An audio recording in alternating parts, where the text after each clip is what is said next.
በሃሽፓፒ ልክ ዓለም ላይ የቅንጦት ህይወት የኖረ ሰው ብጠይቃችሁ አታገኙም። ምክንያቱም ሃሽፓፒ ማለት በነበረው የቅንጦትና የሀብት መጠን ዓለም ያደነቀውና በሶሻል ሚዲያ በተለይም በኢንስታግራም ላይ በጣም ብዙ ፎሎወሮች የነበሩት ሰው ነው። ከፌራሪ እስከ ሬንጅ ሮቨር ያሉ የቅንጦት መኪናዎች፣ ፕራይቬት ጀት ከዛም አልፎ ደንበኛ ከሆነባቸው ከጉቺና ሌሎችም የፋሽን ብራንዶች ለበርዝዴይ ፓርቲው ጊፍት የሚላክለት ዝነኛ ሰው ነው። ቢሊዮነሩ የጉቺ ማስተር ሃሽፓፒ። ግን ይህ ከካሜራ በፊት ያለውና እኛ የምናየው ማንነቱ ሲሆን ከካሜራ በስተጀርባ ያለው ሃሽፓፒ ግን ሌላ ነው። ሃሽፓፒ በሰራው ከባድ የወንጀል ስራ ኤፍቢአይ የሚፈልገውና ከሰሜን ኮሪያው መሪ ኪም ጆንግ ኡን ጋር አብሮ የወንጀል ስራውን የሚሰራ አደገኛ ዓለምን ያናወጠ ወንጀለኛ ነው። ግን የሱን ውድቀትና የወንጀል ስራ ከማየታችን በፊት መጀመሪያ ማን መሆኑንና እንዴት እዚህ ደረጃ ላይ እንደደረሰ እንይ። ራሞን አባስ ወይንም ሃሽፓፒ የተወለደው በናይጄሪያ ሌጎስ ከተማ ጉሊት ከምትሸጠው እናቱና የታክሲ ሹፌር ከሆነው አባቱ ነበር።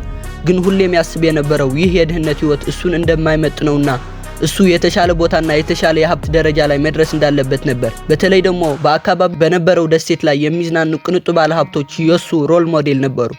የሱ ዓላማ ከየትም ይሁን ከየትም ብሎ ሀብታም መሆን ነበር። እናም በ2010 ናይጄሪያ ላይ የነበረው የኢንተርኔት እድገት ለሃሽፓፒ የኦንላይን ስካም ለመስራት ትልቅ እድል ፈጠረለት። ሲጀምርም ቀላል በሆነው የሮማንስ ስካም ነበር የጀመረው። የውሸት አካውንት በመፍጠርና በፈጠረው የውሸት ማንነት የፍቅር ግንኙነትን በመጀመር በመጨረሻም ገንዘብ በመጠየቅና በማታለል የሚደረግ የስካም አይነት ነው። ግን ያ ሊኖረው ለሚፈልገው ህይወት በቂ አልነበረም። እሱ ከዚህ የተሻለ ነገር ይፈልግ ነበር። እናም ያኔ ነበር ወደ ሌላ ሀገር ሄዶና ስራውንም አጠናክሮ ለመስራት የወሰነው። ከዛም በ2014 ወደ ማሌዥያ ተጉዞና ከሌሎች ስካመሮች ጋር ሆኖ የማጭበርበር ስራውን ቀጠለበት። የማሌዥያ ጉዞውም ሁሉን ነገር የቀየረ ጉዞ ነበር። በአንድ በኩል የስካም ስራው ከተራ የሮማንስ ስካም ተሻግሮ ወደ ትላልቅ እንደነ ቼክ ካሺንግ ስካም እና የቢዝነስ ኢሜል ኮምፕሮማይዝ ስካም ተሸጋገረ። በሌላ በኩል ደግሞ ጥሩ ገንዘብ እያገኘ ስለነበር የተመኘውና የፈለገውን ህይወት በቀላሉ ለመኖር ቻለ። ወንጀል ሰርቶና የሰዎችን ገንዘብ አጭበርብሮ ባመጣው ሀብት የተለያዩ ውድ መኪኖችን፣ ሰዓቶችን በተጨማሪም ደግሞ ልብሶችን ለመግዛት ተጠቀመበት። አሁን ሃሽፓፒ የሚፈልገውን ነገር በሙሉ አሳክቷል። ህይወቱም ከባዶነት ወደ ስኬት ተሸጋግሯል። ግን እዚህ ላይ በጣም ትልቅ ስህተት ፈጸመ። አንድ ስካመር ሊፈጽመው የማይገባ ትልቅ ስህተት። ይህም ስህተት የኢንስታግራም አካውንት መክፈቱና ሀብቱን ማሳየቱ ነበር። በየቀኑ ምንም ሳይሰለች ፎቶ እየተነሳና ሀብቱን እያሳየም የኢንስታግራም ፔጁን አጨናነቀው። ከኢንስታግራም በተጨማሪም የሚሰራቸው የኦንላይን ስካም ስራዎች አጠናክሮና አስፍቶ መስራት ቀጠለ። በተለይ በኢሜል ማጭበርበር ብዙ ስራዎችን መስራት ቀጠለ። አብዛኛው ጊዜ እንደ ሃሽፓፒ ያሉ ስካመሮች ብዙ ብር ሲያገኙ ሶሻል ሚዲያ ላይ ከመውጣትና ሀብታቸውን ከማሳየት ይልቅ መደበቅና በብቸኝነት መኖር ይመርጣሉ።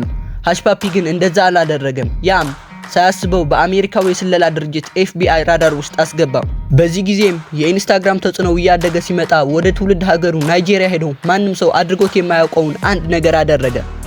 በአንድ ባር ውስጥ በአንድ ሌሊት ብቻ $11 ሚሊዮን አባከነ። በሚቀጥለው ቀንም ያንን ቢል ኢንስታግራም ላይ ፖስት አደረገ። በመቀጠልም ወደ ዱባይ ሄዶ $2 ሚሊዮን ያወጣባቸው ጫማዎችንና $15 ሚሊዮን ያወጣበት ሉዊስ ቪተን ቦርሳ ፖስት አደረገ።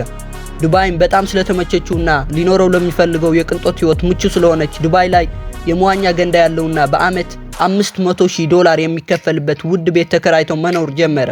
እናም በዚህ ጊዜ ነበር ጥያቄዎች ከዚያም ከዚህም መምጣት የጀመሩት። ይህ ሰው ማን ነው? ምንስ ነው የሚሰራው? ይሄ ሁሉ ሀብት ከየት ነው የሚመጣው? የሚሉ ጥያቄዎች ከየቦታው መምጣት ጀመሩ። አሁን ሃሽፓፒ ሁሉን ነገር አግኝቷል፣ ሀብት፣ እውቅና እና ተጽዕኖ። ግን አንድ ያላወቀው ነገር ቢኖር ኤፍቢአይ የሱን እርምጃ በቅርበት እየተከታተለው እንደሆነ ነው። ኤፍቢአይ ሃሽፓፒን ከሰሜን ኮሪያ ሀከሮች ጋር ሆኖ በዘረፈው ገንዘብና ከአሜሪካ በዘረፈው $1 ሚሊዮን ይፈልገው ነበር። ኤፍቢአይ መጀመሪያ የስራው ባልደረባው የነበረውን ጓደኛውን አሰሩት። በዚህም ቀጣይ እሱ እንደሆነ ስለተረዳ የኢንስታግራም ባዮን ከቢሊዮነር ጉቺ ማስተር ወደ ሪል ስቴት ዴቨሎፐር ቀየረው። ግን ያ አላዳነውም። እናም በሰኞ ጁን 8 2020 ሌሊት ላይ የሃሽፓፒ የዱባይ ቤት በድምጽ ተረበሸ። የአሜሪካ ኤፍቢአይ አባላትና የዱባይ ስዋት አባላትን ቤቱን ከበቡ። ከዛም ወደ ቤቱ ሰብረው በመግባት ሃሽፓፒን አሰሩ። በቤቱ ላይም 47 ሞባይል ስልኮችን፣ 21 ላፕቶፖችን፣ 7 ሚሊዮን የሚያወጡ የቅንጦት መኪናዎችንና $40 ሚሊዮን በካሽ ማግኘት ችለዋል። በዚህም ኤፍቢአይ ወደ አሜሪካ እንዲወስደውና ለሰራው የኦንላይን ስካም ቅጣቱን እንዲቀበል አደረገው።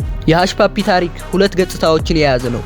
በአንድ በኩል ሃሽፓፒ ህልሙን ለማሳካትና ከድህነት ለመውጣት የተጓዘውን ጉዞና ስኬት ሲያሳይ፣ በሌላ በኩል ደግሞ በወንጀል የሚመጣ ሀብት መጨረሻው ውድቀትና ኪሳራ መሆኑን የሚያሳይ ነው።